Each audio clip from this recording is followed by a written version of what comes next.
Olá a todos, né? Continuando nossa matéria sobre o modelo de gota líquida, né?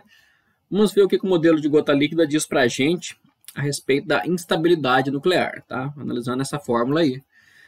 Não precisa decorar essa fórmula, tá? Pelo amor, né? Se você digitar lá, fórmula semi-empírica de massa, ou fórmula de Bethe-Weizsäcker, você vai achar essa fórmula aí na Wikipédia, em 1,5 milhão de sites, tá? Essa é uma fórmula bem conhecida desde os anos 30. Então não precisa decorar. Tem que saber o que ela significa. Cada um dos termos significa. Foi a matéria da última aula, tá? Então, o que acontece, né, quando o núcleo se torna instável, né? O primeiro núcleo instável, né, como vocês devem imaginar, eu já comentei na última aula, é devido à instabilidade beta. Pode ser beta mais ou beta menos, né? Pode ser tanto emissão de elétrons quanto de pósitrons. Sempre que eu tiver um sistema ímpar-ímpar, né? Por quê? Quando eu tenho um sistema ímpar-ímpar, eu tenho um delta menor que zero, ou seja, eu estou diminuindo a ligação do núcleo, né? E se uma dessas duas partículas, ou o próton ou o nêutron, decair, né? Por exemplo, imagina que eu tenho 23 prótons e, sei lá, 35 nêutrons. Então, se por acaso um próton decai no nêutron, eu passo a ter 22 prótons e 36 nêutrons. Então, já muda automaticamente para o sistema par-par, né? O contrário também pode ser verdade, tá? Eu posso decair um nêutron no próton. Então, nesse caso, eu teria 24 prótons e 34 nêutrons. Também é par-par, tá vendo? Então, os decaimentos são possíveis nos dois canais, tanto no decaimento beta mais ou no decaimento beta menos, que é o tradicional, né? Então, todo núcleo ímpar é instável pelo modelo da gota líquida, tá? E isso é tão verdade, né, que só existem 4 elementos de 254 isótopos estáveis, tá? Esse é um dado que eu estou passando para vocês. Existem 254 isótopos estáveis ou cujo a meia-vida seja superior a 10 bilhões de anos, tá? A gente considera isso aqui estável, né? 10 bilhões de anos, né? Então, existem 254 elementos que ou são absolutamente estáveis, ou seja, que os cálculos não preveem nenhum tipo de decaimento, ou que os cálculos preveem que a meia-vida dele seja superior a 10 bilhões de anos. Desses 254 elementos núcleos estáveis, só 4 é ímpar-ímpar. Tá? Quais são eles? É o hidrogênio 2, que é o nêutron, um próton e um nêutron. Eu não sei todos não, mas o hidrogênio começa o hidrogênio 2 e o último é o nitrogênio 14, tá? Que tem 7 prótons e 7 nêutrons. Porém, nesses casos, apesar de eles serem instáveis, né? Eles deveriam ser instáveis, né? Eles são estáveis. É fácil entender por que eles são estáveis, né? Porque eles têm, em geral, eles têm N igual a Z, né? Então, para baixo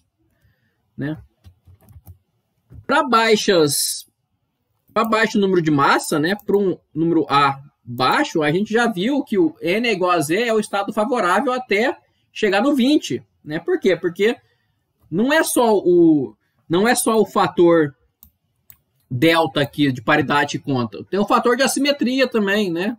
Então aqui tem duas coisas concorrendo.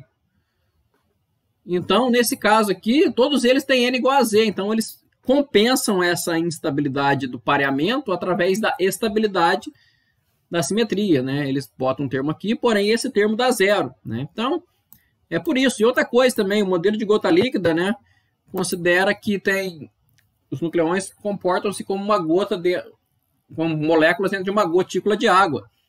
Isso é um modelo estatístico, então ele só funciona realmente bem, né, quando A for maior que 20, né? Então, por isso que esses elementos são estáveis. E é incrível, né, que tenha tão poucos elementos estáveis ímpar-ímpar, né? O modelo da gota líquida prevê esses elementos, todos são instáveis a princípio, porém, né, a gente tem que levar essas coisas em consideração, né? Ao mesmo tempo que eles são instáveis porque ele não pareia, ele é mais estável porque ele cancela a assimetria, né? O princípio da exclusão de ferro, tá? Então, esse é o primeiro. Qual outro tipo que tem de instabilidade? Tem também a instabilidade, essa aqui é chamada de instabilidade beta, né? Tem também a instabilidade de núcleos pesados. Né? Por um motivo muito simples, né? Quando você vai aumentando os números de nucleons, né? Como a força nuclear ela tem alcance pequeno, né? Então você tem um núcleo muito grande, muito pesado, né? Então os nucleons aqui no meio, eles não fazem nenhum efeito nos nucleons da borda, né? Por quê? Porque mais que 2 fermi ele não alcança, né? Já falei disso. Mas se aqui for um próton e aqui também for um próton, né? Então a força repulsiva sempre vai entrar em consideração, né? Então você tem uma força puramente repulsiva entre os nucleons do centro com os nucleons da borda, né? Então à medida que isso vai crescendo, cada vez mais você vai ter elementos que não são ligados pelos elementos do centro. Porém, os elementos do centro fazem força coulombiana nos elementos da borda, né? Então você tem esse detalhe. Aí, de fato, né, existe... Você pode provar que Z² sobre A, se isso aqui for maior do que 49, ou igual a 49 já, né? Se esse valor dá 49, o seu B dá negativo, né? O que significa B negativo? A energia de ligação passa a ser uma energia de repulsão, né? Então, quando você tem essa característica aqui, você não tem mais elementos estáveis, tá? Então, Z² sobre A maior que 49, né? Né? Se você jogar na fórmula semi-empírica de massa aqui, né? Isso vai fazer com que esse termo aqui, junto com esse termo aqui, né? Ou seja, os termos de contribuição negativa irão superar o termo de contribuição positiva, que é volumétrica, tá? Então, esse é o primeiro tipo de instabilidade, né? Então você tem um limite de Z sobre A, tá? O segundo limite está relacionado com deformação, tá? O que quero dizer com isso, né? Vamos pensar primeiro na energia de ligação por nucleon, né? Que é essa aqui. Esse valor aqui perto do máximo é por volta de 60. Então qualquer coisa que esteja aqui por volta de 120 já passa a ser mais vantajoso, né, do ponto de vista energético, lembra que a gente sempre quer minimizar a energia. Né? Um núcleo de 120 decair em 2 de 60. Né? Só que isso geralmente não acontece de maneira espontânea. Né? De fato, núcleos da ordem de 120 ainda são muito estáveis. Né? Só acima aqui de 200, né, aí sim começa a ter núcleos bastante instáveis. Né? Para quebrar em 2 que eu estou falando. Né? Você tem as outras estabilidades que a gente falou, de radiação beta, gama e alfa. Mas aqui eu estou falando de quebrar em 2, fora essas aí. Então, se o núcleo já tem maior que 120, né, já começa a ser favorável ele se quebrar e virar 2. Só que isso não acontece espontaneamente. Né? Por quê? Porque ainda existe uma energia de ligação que está ligando. Né? Então, você precisa de uma energia de ativação. Tá? Tipo um catalisador em química, né? Então você vai ter o seguinte. Vamos botar aqui nossa energia potencial em função, sei lá, da distância entre as partículas. Ela vai ter mais ou menos essa forma aqui, ó. Então, existe essa montanha aqui, dessa maneira reta.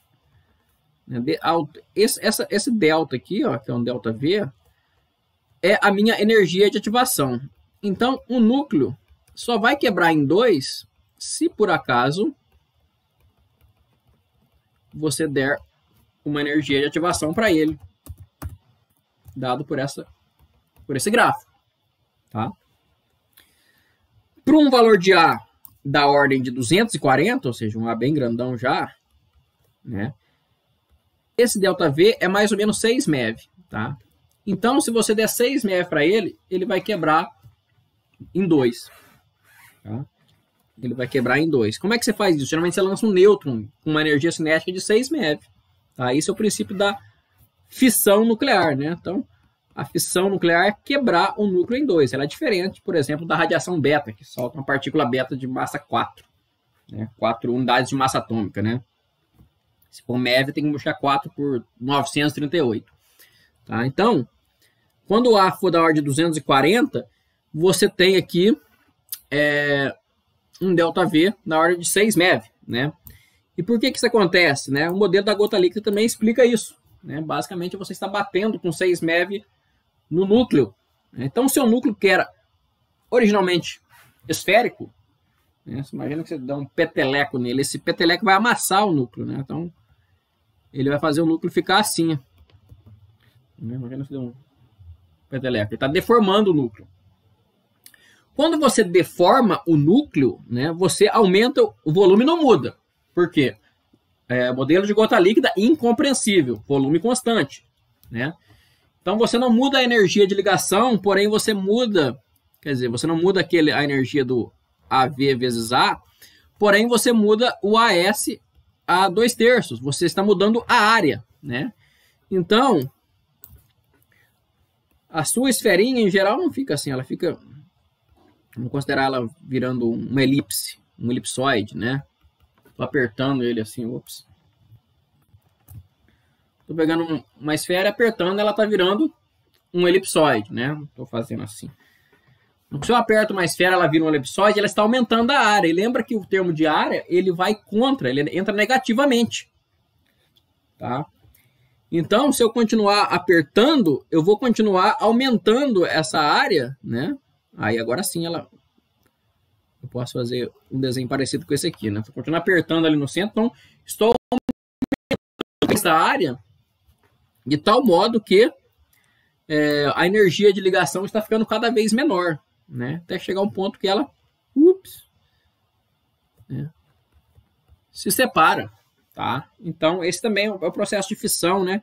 Quebra do núcleo em dois. Essa é a fissão nuclear. A fissão nuclear está relacionada com isso, tá? Está relacionado com o fato que a deformação do núcleo, se for grande o suficiente, ela aumenta demais o termo de superfície da fórmula semi-empírica de massa, tal que ela começa a fazer o B chegar a zero. Né? Então a superfície, aquele termo cresce mais, o termo de volume não aumenta porque a gota líquida é incompreensível, densidade constante. Então, se você aumenta a superfície sem aumentar o volume, você só está diminuindo, né, tá? A energia de ligação. Então, o modelo da gota líquida funciona muito bem para explicar a fissão nuclear, que é o princípio da bomba atômica. Talvez, se der certo, a gente pode até criar um Física Semiconceitual parte 2 para discutir só fissão e fusão, né? Que tem muita coisa lá também. Tá? Então, tem basicamente esses três tipos de instabilidade que o modelo da gota líquida prevê. Né? A instabilidade de equilíbrio beta, que é incrível, só 4 núcleos são estáveis, que é ímpar-ímpar, e todos eles têm um número de massa bem baixinho, tá? Então ele não vale, nem poderia ser considerado uma falha do modelo. Né?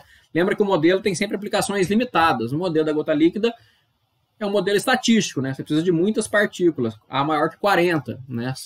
E lá a gente está muito longe de 40, né? Está em 2, 6, 10, né? É o hidrogênio 2, o lítio 6, que é 3, 3, o berilo 10, que é 5, 5, e o nitrogênio 14, que é 7, 7. Então tem instabilidade para aquele beta, sempre que tiver um núcleo ímpar-ímpar ele vai ser instável, exceto esses 4. Instabilidade devido à repulsão colombiana, então se Z ao quadrado sobre A se tornar maior do que 49, ou igual a 49, ele já é instável, e os outros estão relacionados com deformação, tá? Então, a deformação ela não é espontânea, né? Os outros dois, tanto a estabilidade beta como do Z ao quadrado sobre A 49, são espontâneas. Essa não é espontânea, tá? Essa você precisa de uma energia de ativação para As muito grande. É só 6 MeV, que é muito pouco. Tá? Para A por volta de 200, 180, esse valor chega a 12, 18 MeV, mas, o que também é pouco, então também é fácil quebrar. No laboratório é fácil fazer esse tipo de fissão nuclear, né? E o modelo da gota líquida explica bem por quê, porque isso acontece, né? Porque você aumenta demais o termo de superfície, né? Aumentando demais o termo de superfície, você desestabiliza o núcleo, porque você diminui demais a energia de ligação, beleza? Então, estudem aí a fórmula da energia de ligação, não precisa decorar essa fórmula, né? Só entendam por que as coisas acontecem, tá beleza? Então, ficamos por aqui hoje. Fui!